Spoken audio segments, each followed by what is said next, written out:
Ladies and gentlemen, meet a Jaguar that looks as though it has just stepped out of a very well-dressed British gentleman's private garage and is now wondering why everyone else is in such a hurry. This is the 1948 Jaguar Mark IV 3.5L Drofid Coupe, a Grand Prix-style British automobile carrying elegant proportions, red leather, a tan soft top, enormous wire wheels, and enough polished metal to make a modern luxury car feel slightly underdressed. It is the kind of machine that does not need to shout for attention. It simply arrives, parks, and lets everyone else do the staring. And before we get properly acquainted with this magnificent old Jaguar, we should take a second to thank everyone who supports the channel. If you enjoy unusual automobiles, forgotten details, mechanical stories, and cars that have considerably more personality than some modern politicians, subscribe and stay with us. We have plenty more four-wheeled trouble waiting around the corner. This particular Jaguar Mark IV Drofid Coupe was completed on June 9, 1948, and was distributed in the United States through Hoffman Jaguar of New York. That detail alone gives the car an interesting international story. It was built in Britain, but its journey was connected to the American market from the beginning, placing this elegant British coupe in an environment where large, powerful European automobiles had to compete for attention with very different American ideas of luxury. The Mark IV name is associated with Jaguar's large luxury cars of the period, and this Drofid coupe represents the traditional British approach to an open grand touring automobile, rather than being designed around minimalism or outright sporting aggression. The car combined formal styling with a substantial six-cylinder engine and a comfortable-looking cabin. It was intended to be luxurious, distinctive, and capable of covering distance in considerable style. Our particular example was finished at the factory in black and later repainted in the early 2000s.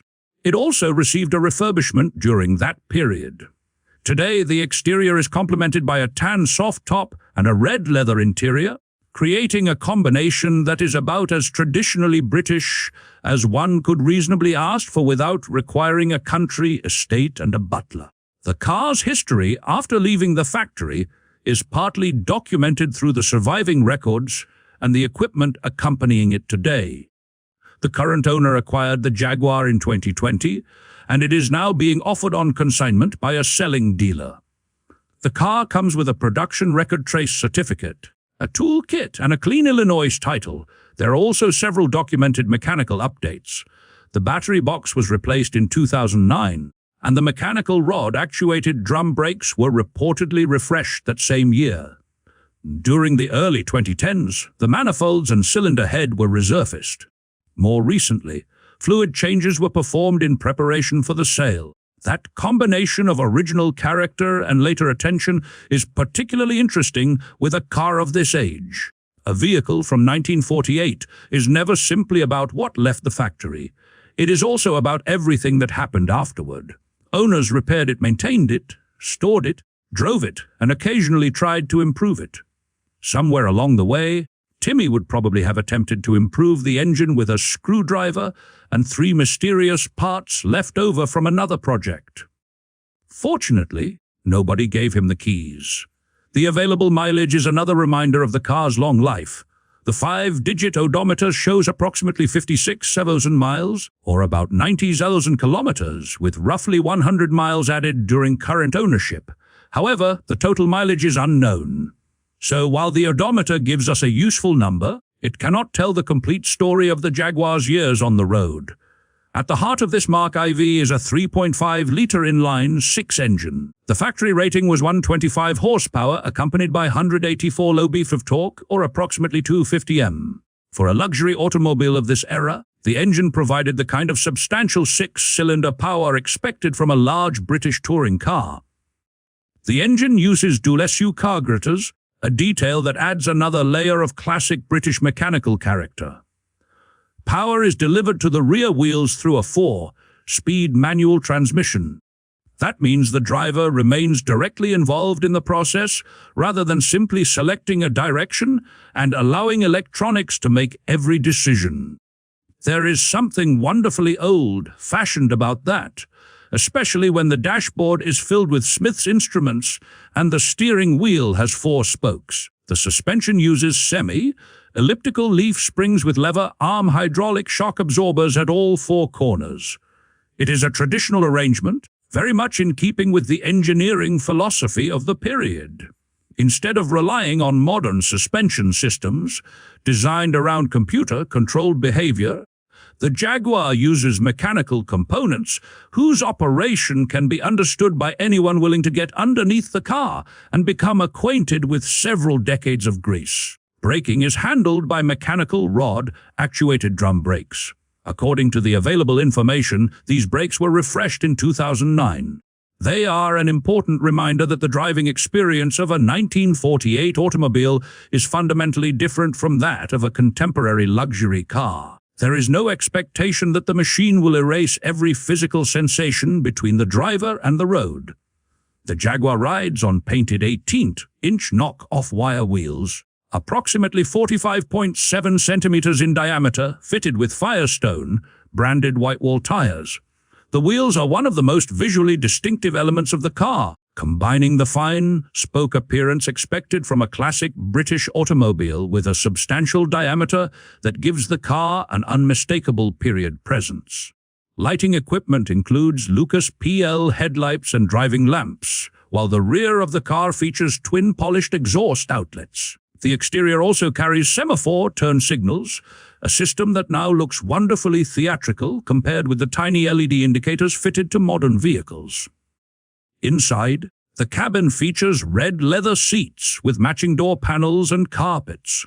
Ahead of the driver is a wood dashboard containing Smith's instrumentation. The main speedometer is graduated to 120 mph, equivalent to approximately 193 km/h, while the tachometer uses a reverse sweep layout and is marked to 500 rpm. An analog clock is incorporated into the tachometer, accompanied by auxiliary gauges.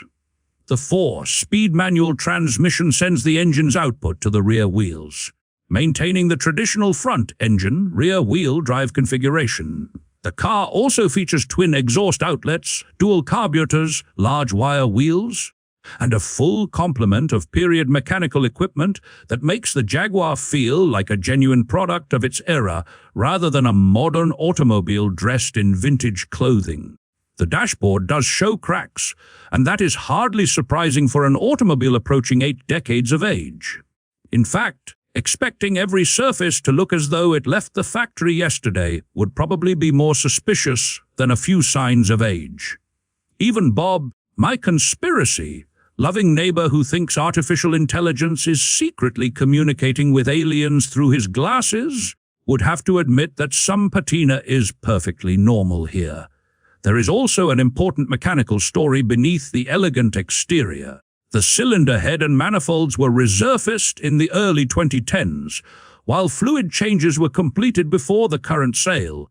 These details do not transform the Jaguar into a modern machine. Instead, they show that the car has continued to receive attention where it matters. And perhaps that is the real appeal of this Mark IV. It combines a 3.5-liter 6-cylinder engine, 4-speed manual transmission, rear-wheel drive, traditional suspension, mechanical drum brakes, large wire wheels, and an unmistakable luxury car cabin into one package. It was built in a completely different automotive world, yet nearly 80 years later, it still has enough presence to make people stop and look. It is a piece of motoring history that still looks ready for a long afternoon drive. Just remember that the brakes, gearbox, suspension, and everything else belong to 1948. Treat it with respect, because this Jaguar has already survived longer than most modern household appliances and probably has better manners than several politicians. As for the price, the supplied vehicle information does not include a confirmed original 1948 purchase price, a documented highest auction sale, or a current average auction value. Because those figures were not provided, we will not invent them. For a historic Jaguar, making up a number would be considerably less classy than simply admitting that the verified figure is unavailable. Finally, a huge thank you to our channel sponsors. The wonderful people who decided that supporting automotive nonsense was a better investment than buying another pair of socks. We appreciate every one of you. May your garage stay dry, your batteries stay charged, your neighbors remain tolerable, and may Timmy never be allowed to just quickly adjust your carburetors. And if you ever see a 1948 Jaguar Mark IV drove-head coupe coming down the road, do not rush past it. Slow down, take a look, and enjoy the view. Cars like this are not just transportation anymore. They are history that still knows how to move.